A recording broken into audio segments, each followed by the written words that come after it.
Então, turma, vamos para a nossa quarta e última aula. Estaremos falando agora sobre o livro de Neemias. De acordo com o nosso módulo, o conteúdo encontra-se na página 46 a 48 do módulo da instituição. Qual seria um assunto? A reconstrução dos muros de Jerusalém. Um bom tema para o livro de Neemias seria a reconstrução do muro e renovação da aliança. Cenário histórico é o mesmo de Esdras, 430 a 425 a.C. aproximadamente. O ministério de Esdras e Neemias tiveram lugar durante o reinado de Artaxerxes I, ano 465 a 424 a.C. Versículo-chave encontra-se no capítulo 9, no verso 3. Sugiro a leitura do mesmo. Quem era Neemias? Neemias era um exilado que retornou com Zorobabel em 538 a.C. e que tinha sido levado por Nabucodonosor, conforme está em Esdras 2:2 e Neemias 7:7. Foi também governador de Judá, filho de Acalias, Neemias 1:1, capítulo 8, verso 9, capítulo 10, verso 1, capítulo 12, verso 26 e 47. Provavelmente um judeu, um dos descendentes daqueles que foram levados ao cativeiro na Babilônia. Neemias ganhou proeminência depois que os persas derrotaram os babilônicos. Ele alcançou a influente posição de copeiro pessoal do rei do rei persa, Artaxerxes I, Longimanus, 465-424. Ponto. Essa era uma posição de extrema confiança, no sentido de que somente ele levava o vinho que era destinado ao rei. Enquanto servia nesse cargo, Neemias soube das condições de Jerusalém. Chegando a Jerusalém em 444 a.C., ele deu início ao seu trabalho vital, examinando secretamente as ruínas do muro que haviam sido derrubados por Nabucodonosor, Neemias 2, 11 e 16. Pois bem, resumidamente, Esdras e Neemias tiveram um papel predominante. Esdras faz a reforma religiosa, cuidando do templo, e Neemias faz a reforma social e política, cuidando dos muros. Ok? Próximo slide, cenário político. Qual era? Primeiro, o princípio da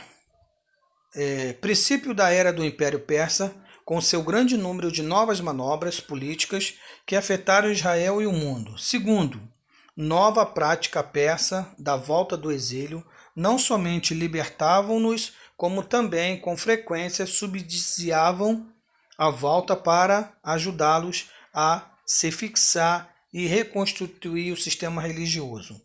Diversos judeus tinham alcançado altos postos no governo persa. Então, assim, politicamente falando, nesse período histórico do Império Persa, dominando o mundo daquela época, os judeus foram privilegiados, porque, diferente dos demais povos antigos, os persas eles não maltratavam os seus escravos ou os povos que eles subjugavam. Então o cenário político não foi tão ruim assim, a se comparar com os anteriores, que foi o babilônico, que foi o assírio e que foi o egípcio. Próximo slide, cenário religioso, que é o mesmo de Esdras, né? Os decretos de Ciro e Dário surgiram parcialmente inspirados por sua fé religiosa, uma mistura da visão tradicional de um panteão de deuses e do zoroatrismo. Para muitos em Israel, o exílio na Babilônia produziu uma grande revolução espiritual. Ponto. O estudo da Torá e dos profetas, feito nas sinagogas, exerceu sem dúvida uma grande influência na inspiração dessa fé religiosa. Por fim, foi um período de muitos pensamentos e confusões religiosas e filosóficas no mundo, como aí Sócrates, Platão, Aristóteles, Zoroastro, Buda e Confúcio, né? Muitos conceitos filosóficos partiram dessas lideranças e influenciaram muitos pensamentos da das pessoas nesse período.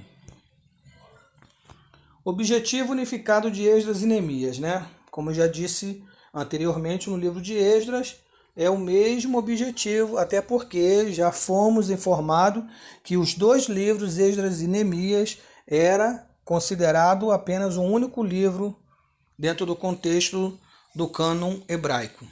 Historicamente, foram escritos para completar a história de Israel, registrada em crônicas desde o começo até o cativeiro de 586 a.C. A história da volta de Israel do exílio era necessária para demonstrar ao povo que a aliança estava sendo mantida pelo Senhor ao cumprir-se a promessa da volta. Objetivo do livro de Neemias. O livro mostra como Deus usou uma pessoa leiga, mais interessada, para assentar os blocos do muro de Jerusalém, a fim de que houvesse proteção aos restantes e ao templo reconstruído por Esdras, né? Então, assim, os muros representavam segurança. Naquela época, as cidades eram guardadas por muros. Então, era de suma importância. O templo já havia sido restaurado por Esdras e agora Neemias tem um papel importantíssimo para reconstruir o muro, para trazer proteção ao povo e ao templo. Contribuições singulares do livro de Neemias.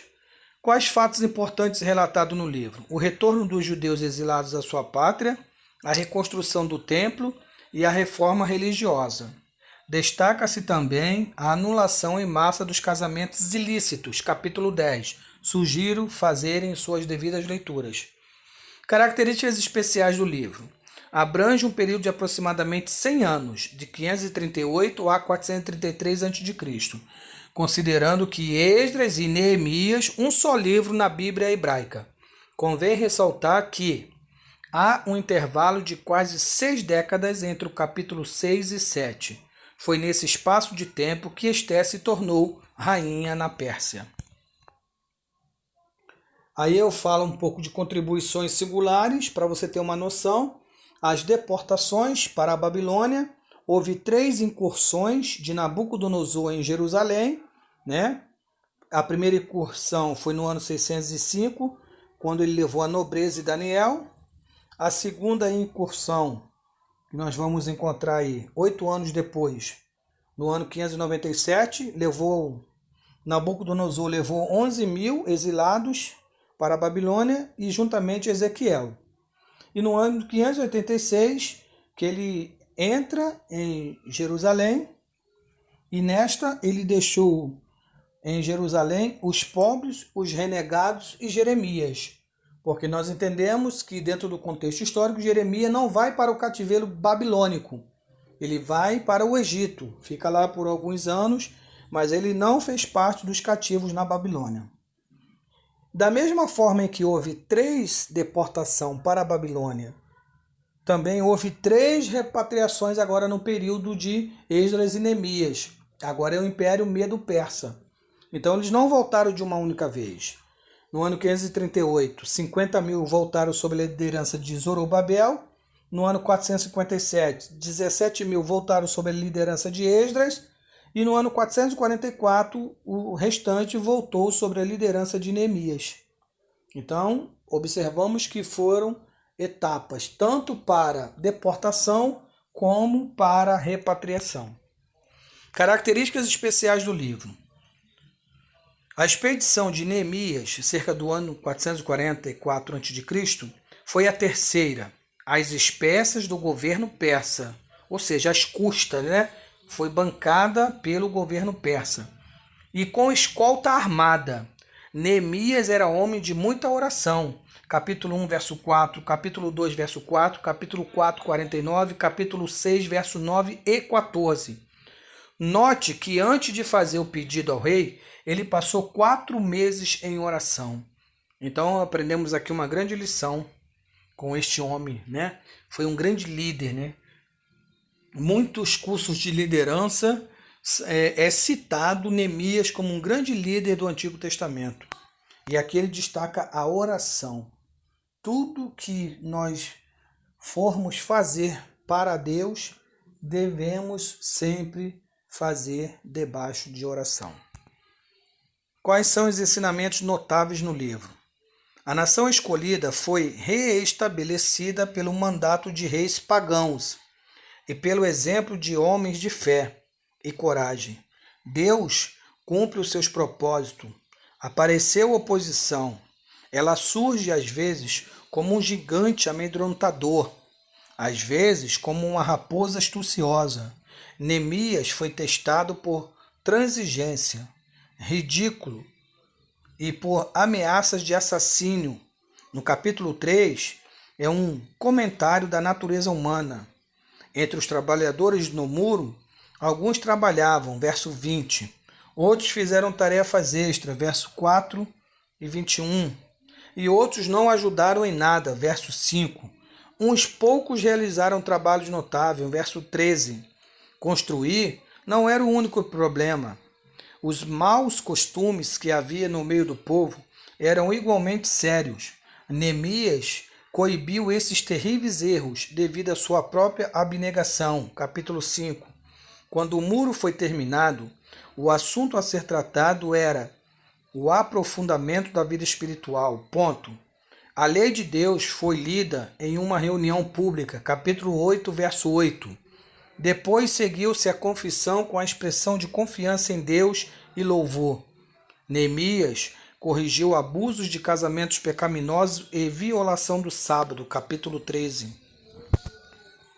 Qual o propósito de teologia do livro? Primeiro, continuação da história da comunidade restaurada e o tema da adoração. Segundo, a soberania do Senhor é a garantia do sucesso de Neemias. Terceiro, a oração é a alavanca que faz Deus agir em favor de Israel. Quarto, destaca o aspecto do trabalho cooperativo dos remanescentes. E, por fim, mostra a reconsagração dos exilados. Qual o valor ético e teológico do livro? Ilustra o quanto pode fazer um leigo comprometido com uma vida de oração. Segundo, a oração é a arma para enfrentar a oposição.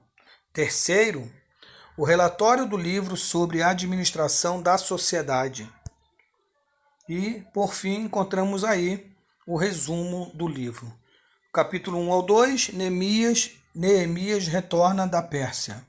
Capítulo 3 ao 7, a reconstrução dos muros de Jerusalém.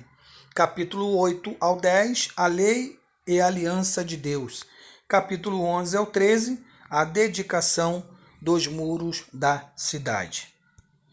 Amém? Que Deus abençoe. Boa aula para todos e até amanhã, se o Senhor assim permitir.